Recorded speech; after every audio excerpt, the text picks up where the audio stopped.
Hey guys, this is my review for the movie The Martian. The Martian is originally a novel by Andy Weir, but Ridley Scott, the director, has taken the novel and brought it to the big screen.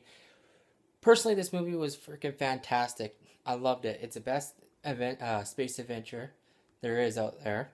Um, Easiest way I can explain the film is put Apollo 13 plus Castaway plus Gravity together, you get The Martian.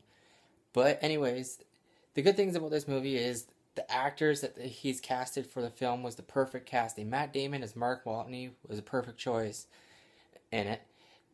He portrayed the character perfectly from the book, what I have read so far. He's brought in pretty much the whole book to the big screen, Ridley Scott, for this movie. But he's made a few adjustments to make it more entertaining. But because the book is very slow compared to this movie is kind of slow. That's the one downfall, but people might find about the film is it's very slow. But the movie does keep you sitting in your seat and watching this movie, making you think: is this gonna die on Mars, or is he gonna die getting on the shuttle, or is he gonna make it home back to Earth to his family?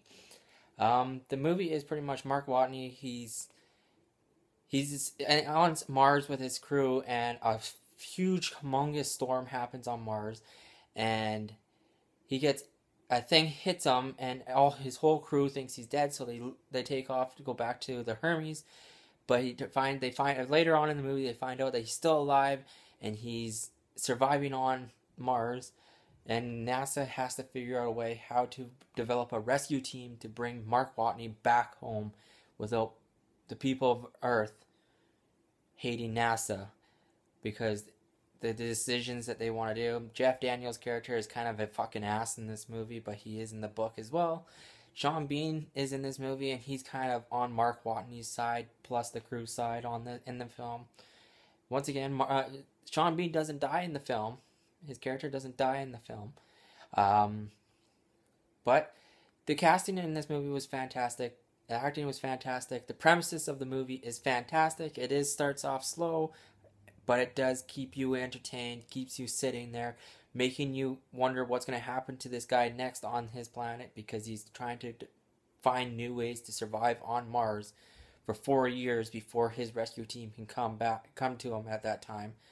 While NASA is trying to develop a rescue team, but also trying to find a way how to send food to Mark Watney, so Mark Watney has to develop his own way to building food on the planet that does not grow things and has no water. He has to develop his own water as well in the movie. Like I said, this movie is, if you put Apollo 13, Castaway, and Gravity, you get The Martian. It is a fantastic film. It's absolutely amazing. The scenery is amazing in it. The filming work is amazing in it. I recommend you go see it in IMAX if it is in IMAX, but if it's not, go and see it in 3D. 3D effect is fantastic for this film. My rating on the film, I have to say, is a 10 out of 10. Fantastic movie. 10 out of 10. Ridley Scott pulled it off again by developing a fantastic film. Ridley Scott. He seems to be more a science fiction director. He's done his historical events. He's done his religious blah blah blah shit, but he's really good with doing science fiction films. But yeah, that's anyways. My rating is 10 out of 10 for The Martian. Go check it out in theaters. It's also well worth buying on Blu-ray.